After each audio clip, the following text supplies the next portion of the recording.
સંચાલિત શ્રી સ્વામિનારાયણ ગુરુકુળ જ્ઞાનબાગ જુનાગઢ ઓનલાઈન જીએસઈની માં આપ સર્વ વિદ્યાર્થીઓનું હાર્દિક સ્વાગત કરું છું.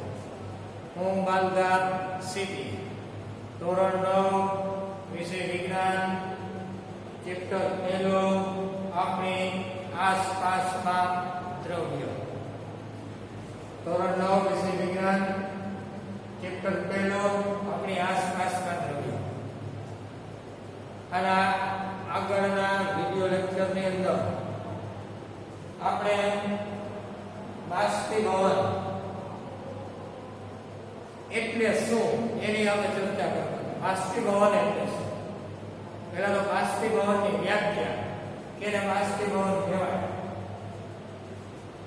તો બાષ્પીભવન એટલે શું પહેલો સવાલ આપણે થાય કે બાષ્પીભવન એટલે શું. આપણો આજનો ટોપિક છે બાષ્પીભવન. બાષ્પીભવન એટલે શું એને બાષ્પીભવન કહેવાય. પ્રશ્ન થાય આપણે બાષ્પીભવન એટલે શું. સામાન્ય રીતે આપણે બાષ્પીભવન શબ્દ ઘણી જગ્યાએ છે ઉપયોગ કર્યો, પણ ખરેખર વિજ્ઞાનની દ્રષ્ટિએ બાષ્પીભવન એટલે શું એની વ્યાખ્યા આપણા વિજ્ઞાનની અંદર ઉલ્લેખ છે કે બાષ્પીભવન એટલે શું. જોઈએ છીએ આપણે સામાન્ય પ્રવૃત્તિઓ તો ઉનાળાની અંદર કોઈ ડીશની અંદર પાણી રાખ્યું હોય અને પાણી છે તડકામાં રાખો, થોડુંક પવન આવતો હોય તો પંખાની નીચે રાખો. થોડી વાર જોશો 2-5 કલાક 8-10 કલાક પછી ડીશમાં રાખેલું પાણી છે ગુમ થઈ જાય. તો ડીશમાં રાખેલું પાણી જે ગુમ થાય છે એટલે ક્યાં જાય છે? ડીશમાં રાખેલું પાણી જાય છે. પેલો પ્રશ્ન કે આમાં તો પાણી હતું આ 5 કલાક પછી, 5 કલાક પહેલા પાણી હતું, એ 5 કલાક કે 10 કલાક પછી પાણી અદ્રશ્ય થઈ ગયું, અદ્રશ્ય સ્વરૂપે. તો એ પાણી ગયું. તો એની કઈ પ્રક્રિયા થાય કે જેથી કરી ડીશમાંનું પાણી છે એ વાતાવરણની અંદર હતું. ડીશમાંનું પાણી વાતાવરણમાં જવાની ક્રિયા માટે બાષ્પીભવન છે એ સમજવું. બાષ્પીભવનની વ્યાખ્યા કે બાષ્પીભવન એટલે શું. પ્રવાહીનું ઉત્કલન બિંદુ કરતા પ્રવાહીનું ઉત્કલન બિંદુ કરતા ઓછા તાપમાને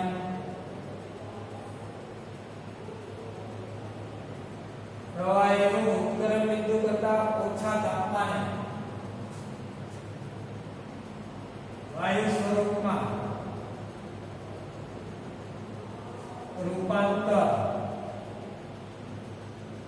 થવાની ક્રિયાને બાષ્પીભવન કહે છે. વિદ્યાર્થી મિત્રો, આ વ્યાખ્યાથી ઇન્વર્ટેડ કોમાની અંદર મૂકું શોર્ટમાં કે કોઈ પણ પ્રવાહી હોય એ પ્રવાહીનું ઉત્કલન બિંદુ કરતા ઓછા તાપમાને પ્રવાહીમાંથી વાયુ સ્વરૂપમાં રૂપાંતર થવાની ક્રિયાને બાષ્પીભવન કહેવાય. સિમ્પલ રીતે જોઈએ તો પાણીનું ઉત્કલન બિંદુ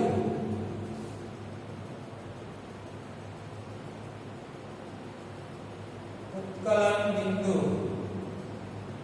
100 અંશ સેલ્સિયસ. પાણીનું ઉત્કલન બિંદુ 100 અંશ સેલ્સિયસ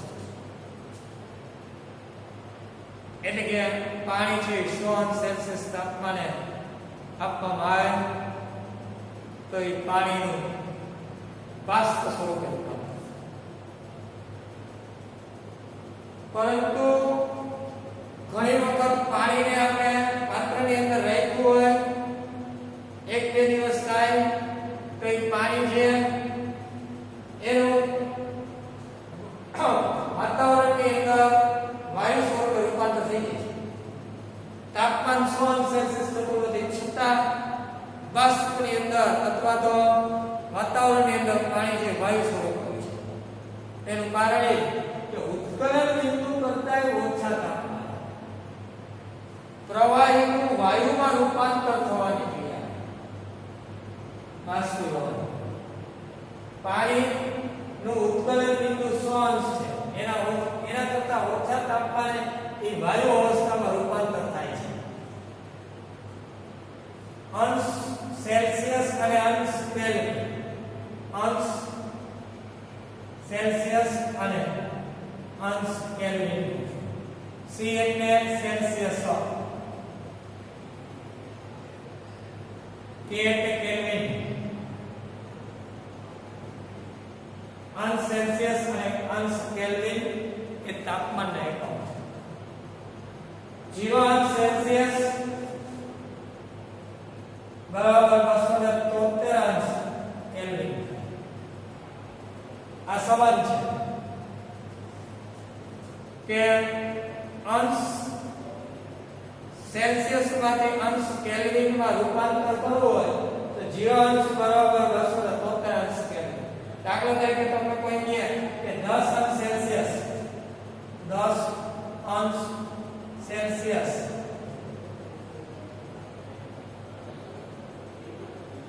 બરાબર ખાલી જગ્યા અંશ કેલ્વિન એને કે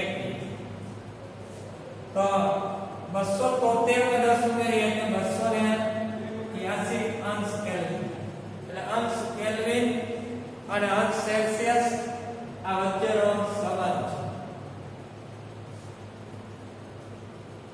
આ તો અહીંયા ઉત્કલન બિંદુની વાત આવી અને તાપમાનના જે એકમો યાદ રાખજો વિદ્યાર્થી મિત્રો. એ ખાલી જગ્યાની અંદર પૂછાય. અંશ સેલ્સિયસ અને અંશ કેલ્વિન વચ્ચેનો સંબંધ 0 અંશ સેલ્સિયસ બરાબર 273 અંશ કેલ્વિન. બાષ્પીભવન એટલે શું એ આપણે જોયું. પાણીનો ઉત્કલન બિંદુની વાત કરી તો પાણીના ઉત્કલન બિંદુ કરતાં ઓછા તાપમાને પાણી છે પ્રવાહીમાં રૂપાંતર થાય છે, જે પાણીનું બાષ્પીભવન તરીકે આપણે જોયું. ઉનાળામાં સમુદ્રના પાણીનું બાષ્પીભવન થાય, તળાવના પાણીનું બાષ્પીભવન થાય. બરાબર. એ બાષ્પીભવન વાતાવરણની અંદર છે વાયુ સ્વરૂપે પાણીનું બાષ્પ જાય છે. વાતાવરણની અંદર એ બાષ્પ ભેજ સ્વરૂપે હોય છે. ભેજ પાણીના અણુ સૂક્ષ્મ બુંદો જેને ભેજ તરીકે ઓળખે છે. બાષ્પીભવન એટલે શું એ તો જોઈ લીધું, પણ બાષ્પીભવન કેવી રીતે વધે છે કેવી રીતે ઘટે છે એટલે કે બાષ્પીભવન ઉપર અસર કરતા પરિબળો. બાષ્પીભવન ઉપર અસર કરતા પરિબળો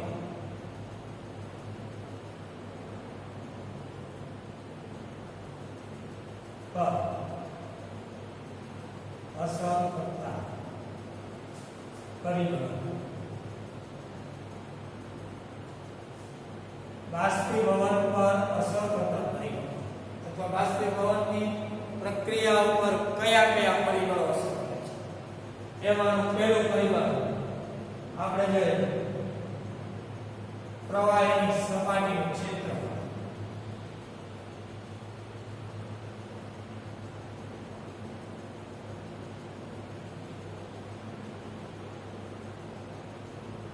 બાષ્પીભવનની ક્રિયા ઉપર અસર કરતું પહેલું પરિબળ જે પ્રવાહી છે એ પ્રવાહી કેટલી સપાટી ખુલ્લા હવાના સંપર્ક. એટલે કે જો બાષ્પીભવન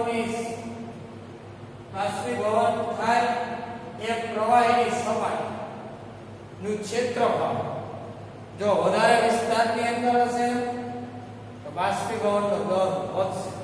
એટલે કે પ્રવાહીની સપાટીનું ક્ષેત્રફળ વધવાથી બાષ્પીભવન વધે છે. પ્રવાહીની સપાટીનું ક્ષેત્રફળ વધવાથી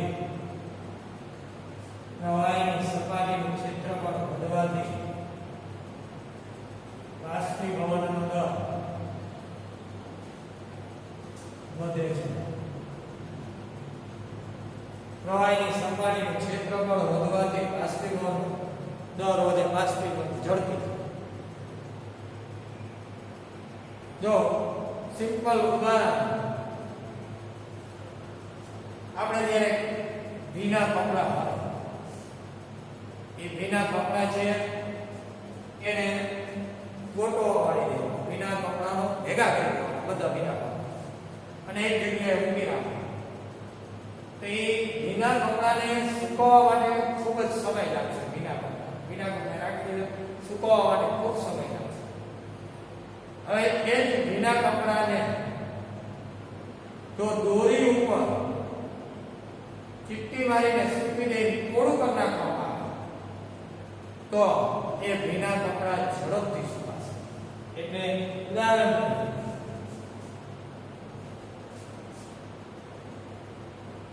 ભીના કપડાને દોરી પર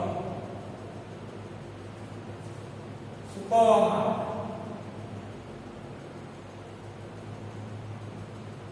આવે તો તે ઝડપથી સુકાશે. ભીનું કપડું દોરી ઉપર કોળું કરી સુકવશો તો સપાટીનું ક્ષેત્રફળ વધશે, બાષ્પીભવનનો દર વધશે, કપડામાંથી પાણી છે બાષ્પ સ્વરૂપે વાતાવરણની અંદર જશે અને કપડું ઝડપથી સુકાય. પહેલું પરિબળ જોયું બાષ્પીભવન ઉપર અસર કરતું પહેલું પરિબળ પ્રવાહી સપાટીનું ક્ષેત્રફળ, એટલે કે ક્ષેત્રફળ વધવાથી બાષ્પીભવન વધે. આ ઉપરાંત તમે કોઈ 100 ml પાણી ખુલ્લા પાત્રની અંદર રાખો અને એટલું જ પાણી કોઈ નાનું એવું જગ્યા હોય એની અંદર ભરો, એટલે કે નળાકાર પાત્રની અંદર રાખી અથવા ટેસ્ટિંગની અંદર રાખી મૂકશો અને એક એટલું જ પાણી ખુલ્લી ડીશની અંદર રાખો અને એક ટેસ્ટિંગની અંદર પાણી તમે ભરી નાખો તો ખુલ્લી રકાબીની અંદર રાખેલું પાણી અથવા ખુલ્લા પાત્રની અંદર રાખેલું પાણી ઝડપથી વાતાવરણની અંદર વાયુ સ્વરૂપે જશે. એટલે સપાટીનું ક્ષેત્રફળ બાષ્પીભવન ઉપર અસર કરતું પહેલું પરિબળ એટલે સપાટીનું ક્ષેત્રફળ. બીજું પરિબળ તાપમાનમાં વધારો.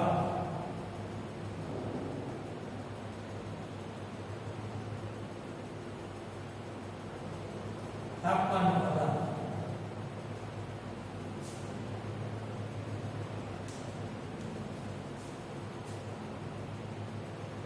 વિદ્યાર્થી મિત્રો, વાતાવરણના તાપમાનમાં વધારો થાય તો પ્રવાહીનું બાષ્પીભવનનો દર વધે. તાપમાનમાં વધારો થવાથી બાષ્પીભવનનો દર વધે છે.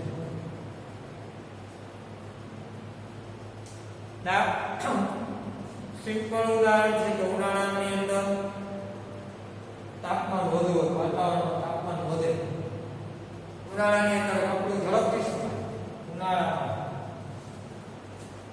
ઉનાળા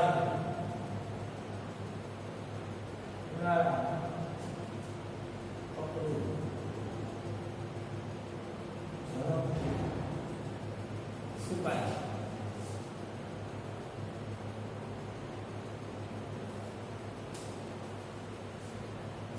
બે પરિબળો જોયા.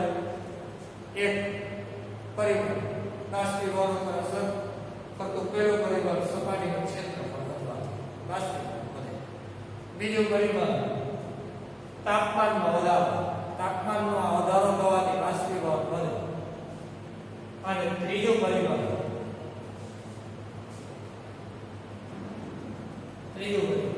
બાષ્પીભવન પર અસર કરતું ત્રીજું પરિબળ પવનની ઝડપમાં વધારો.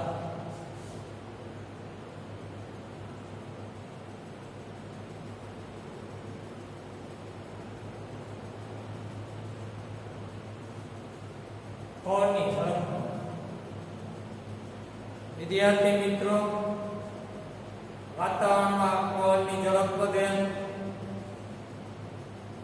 તો બાષ્પીભવનનો દર વધે. ઉદાહરણ તરીકે અહીંયા સમજી લઈએ કે પવનની ઝડપમાં વધારો થવાથી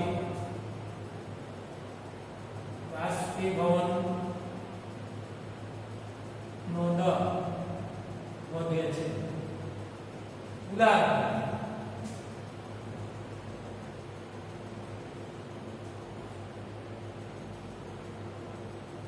ચોમાસા કપડું સુકવવા માટે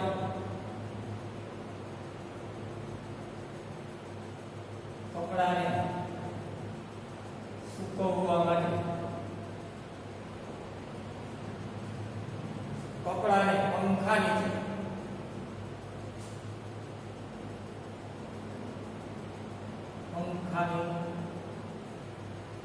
નીચે સુકવીએ છીએ.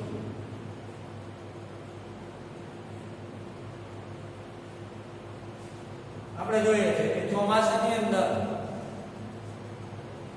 ગરમી ઓછી હોય, કપડું ઝડપથી સુકાય નહીં, વાતાવરણમાં ભેજ વધુ હોય, ત્યારે કપડાં સુકવવા માટે આપણા ઘરની અંદર દોરી બાંધી કપડાને કોળું રાખી અને પંખો ચાલુ કરીએ છીએ.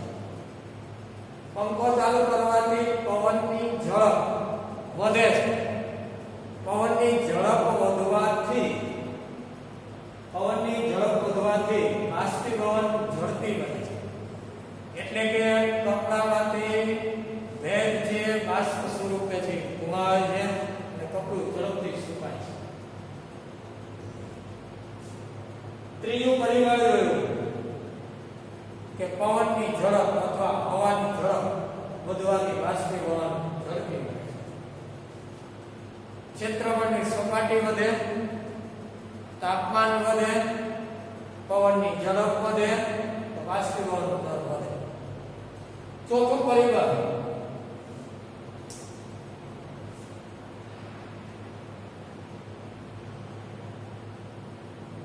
ભેજની માત્રામાં ઘટાડો.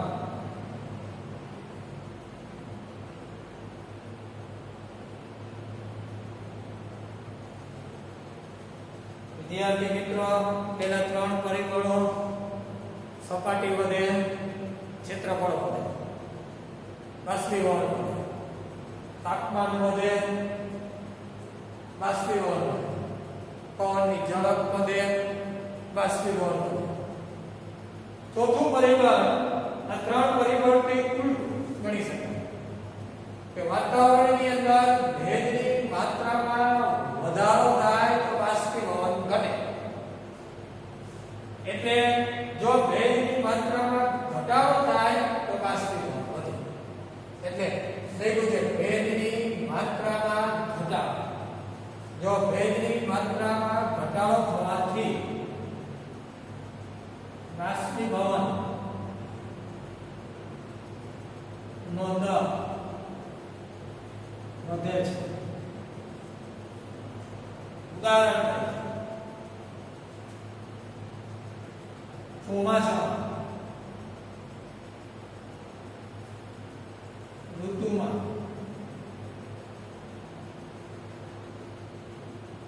કપડા વાતાવરણની ભેજને લીધે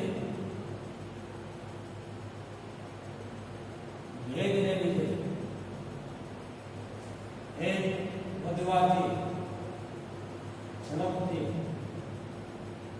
સુકાય.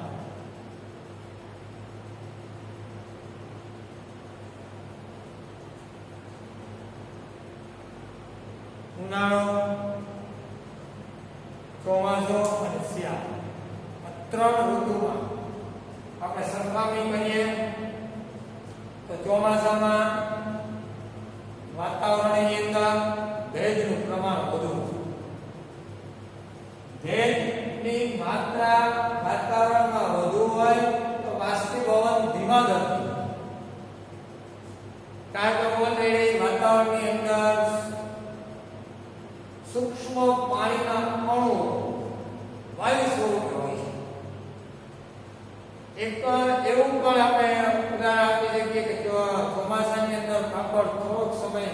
શેકા પછી જો એ પાપડને ખુલ્લો રાખવામાં આવે તો એ પાપડ છે એ વાતાવરણમાંથી ભેજનું શોષણ ચૂકવું આપે અને પાપડ છે એ લૂઝ થઈ જાય.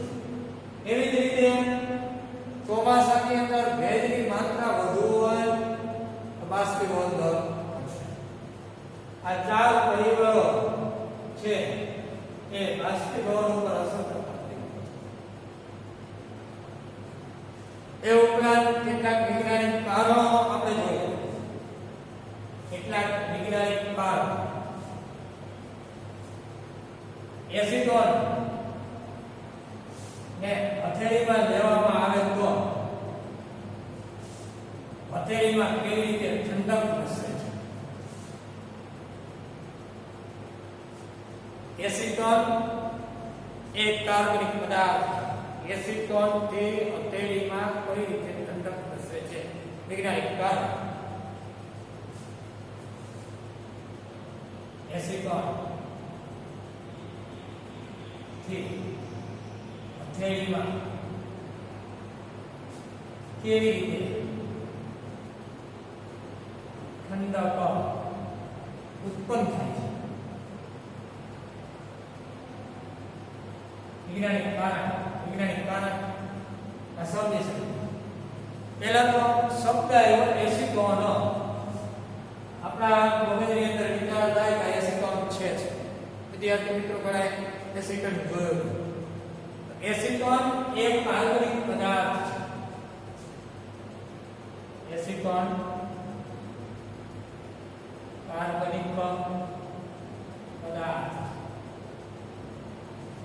એસિટોન એટલે આપણે વિચાર પાણી તો બધાએ જોયું, કેરોસીન બધાએ જોયું, પણ એસિટોન જોયું નથી. એસિટોન શું છે? તો પાણી જેવું પ્રવાહી છે. એસિટોન એ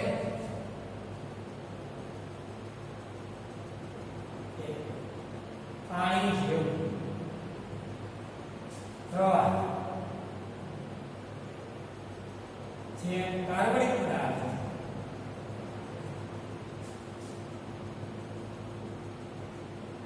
એસિટોન શું છે? પહેલા એની અંગે આપણે જોયું કે એસિટોન એ પાણી જેવું પ્રવાહી છે અને કાર્બનિક પદાર્થ. દાખલા તરીકે પાણી છે એને વિજ્ઞાનની અંદર અણુસૂત્ર છે H2O. પાણીનું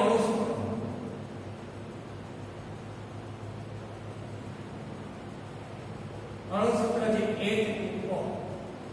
પાણી આપણે ખબર છે વિજ્ઞાનની અંદર H2O નાઇટ્રોજન ઓક્સિજન એનું બંધારણ એનું અણુસૂત્ર. એવી રીતે એસિટોન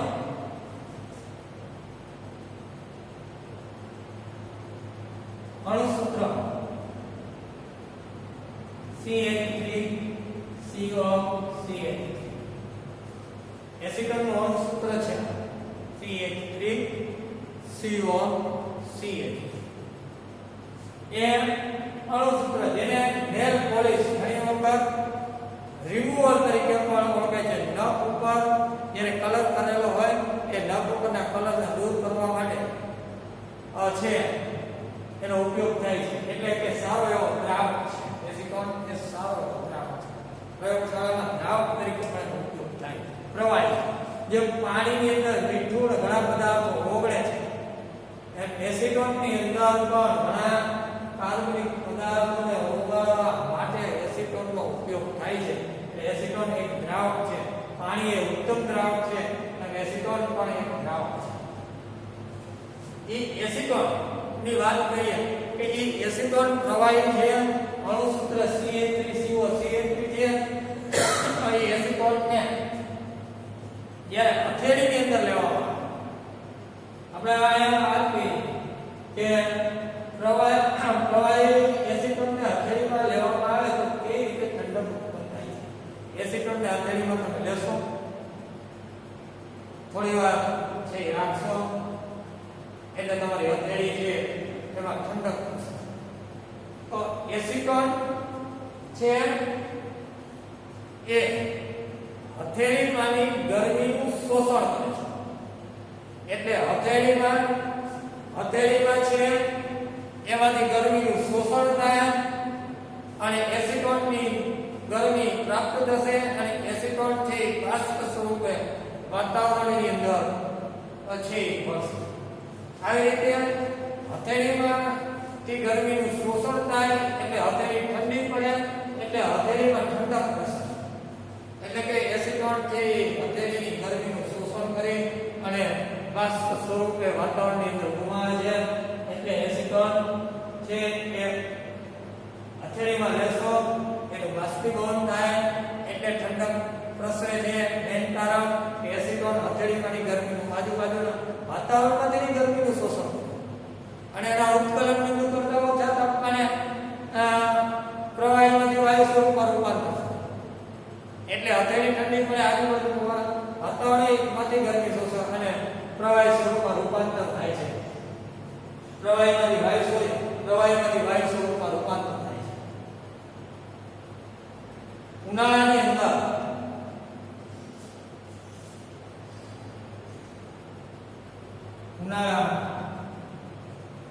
સુતરાઉ કપડાં પહેરીએ છીએ.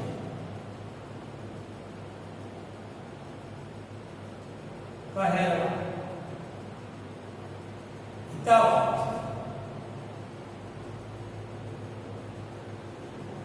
ને જોઈએ ઉનાળાની અંદર સુતરાઉ કપડાં પહેરવામાં આવે તો ઓછી ગરમી,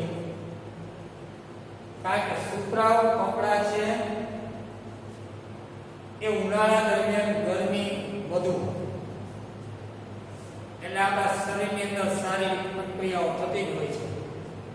શરીરની અંદર ઘણી બધી પ્રક્રિયાઓ થાય છે. એ બધી પ્રક્રિયાઓ અમુક તાપમાન છે એ જાળવવું જરૂરી છે.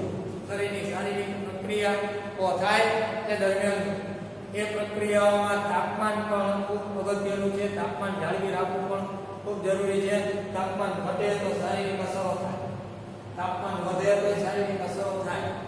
એટલે શારીરિક પ્રક્રિયાઓ છે એના ઉપર અસર થાય. એટલે આપણા શરીરનું તાપમાન જાળવી રાખવા માટે ઉનાળાની અંદર છે એ આપણે ઉત્સર્જનની ક્રિયા થાય. શરીરના બધા અવયવો ઉપર પરસેવો વળે, પાણીના બુંદ સ્વરૂપે શરીરમાંથી બહાર, જેને આપણે ઉત્સર્જન તરીકે ઓળખીએ છીએ. ઉત્સર્જન જીવ વિજ્ઞાનની અંદર એને ઉત્સર્જન કહેવાય. શરીરમાંથી વધારાનું પાણી ઉત્સર્ગ દ્રવ્ય સ્વરૂપે બહાર કાઢવાની ક્રિયા. શરીરમાંથી જે ઉત્સર્જનની ક્રિયા થાય, પરસેવો બહાર નીકળે એટલે જે ઉપરના ભાગની અંદર, શરીરના ઉપરના ભાગની અંદર નાના નાના પાણીના બુંદ સ્વરૂપે હોય એ વધારાનો કચરો છે અને પ્રવાહી સ્વરૂપે છે. એ જે કચરો છે એટલે કે પ્રવાહી છે એ વાતાવરણમાંથી જે ગરમીનું શોષણ કરે અથવા તો શરીરમાંથી ગરમીનું શોષણ કરે અને શરીરને છે ઠંડુ રાખે. એટલે કે શરીરના તાપમાન જાળવી રાખવામાં છે એ ઉત્સર્જનની ક્રિયા ખૂબ જરૂરી છે. હવે શરીરમાં પરસેવો વધુ થાય તો ઉનાળામાં આવા સુતરાઉ કપડાં હોય તો એ પરસેવાનું શોષણ થાય. પરસેવો શોષે કપડાને, કપડું ભીનું થાય, વાતાવરણમાંથી આજુબાજુના વાતાવરણમાંથી ગરમીનું શોષણ થાય અને બાષ્પીભવન થાય અને ઠંડક વસે. એટલા માટે ઉનાળાની અંદર સુતરાઉ કપડાં પહેરવામાં આવે તો આપણા પરસેવાનું શોષણ થાય, કપડું ભીનું થાય. એ કપડું ભીનું થાય, ભીનું કપડું છે એ માંથી પાણી બાષ્પ સ્વરૂપે ગુમાવે, વાતાવરણની ગરમીનું શોષણ એટલે આજુબાજુએ આપણે શરીરની આજુબાજુ ઠંડક પ્રસરે છે. એટલા માટે સુતરાઉ કપડાં પહેરવા ખૂબ જરૂરી છે. બરાબર. આ બીજું વૈજ્ઞાનિક પાઠ. વિદ્યાર્થી મિત્રો, આ પાઠનો છેલ્લો એ ઠંડા પાણી ભરેલા ગ્લાસની દિવાલની આજુબાજુએ, ઠંડા પાણી ભરેલા ગ્લાસ છે એની દિવાલની આજુબાજુએ પાણીના બુંદ છે એ આપણે જોઈએ દિવાલ બહાર. તો શું ગ્લાસની અંદર ભરેલું પાણી દિવાલ મારફતે બહાર આવે છે? ના. ગ્લાસની અંદર ભરેલું પાણી દિવાલ મારફતે બહાર આવતું, પરંતુ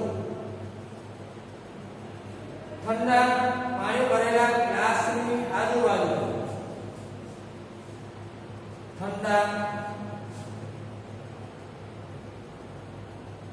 પાણી ભરેલા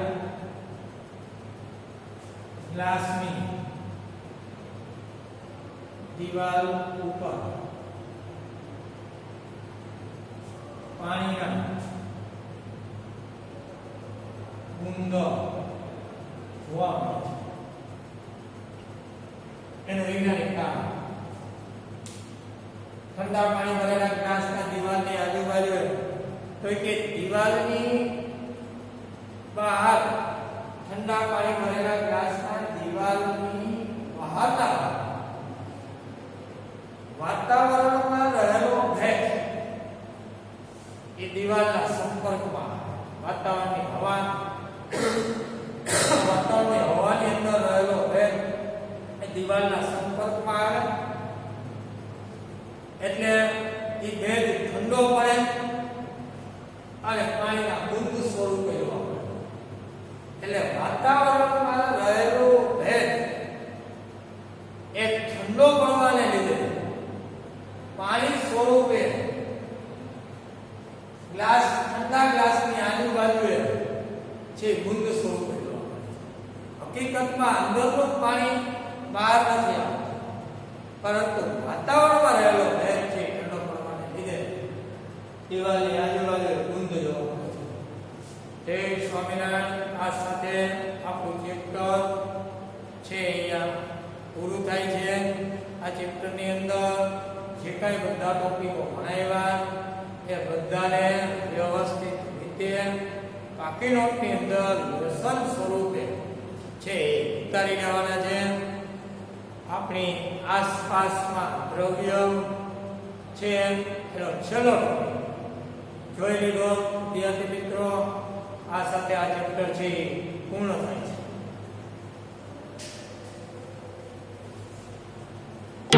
છે.